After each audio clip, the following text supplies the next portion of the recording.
मोसंबी त्यांच्या चेहऱ्यावरची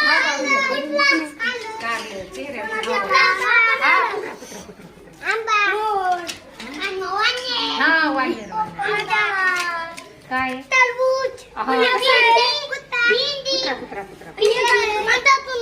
मधातून लाल आहे ते बघ मधातून लाल आहे हा हा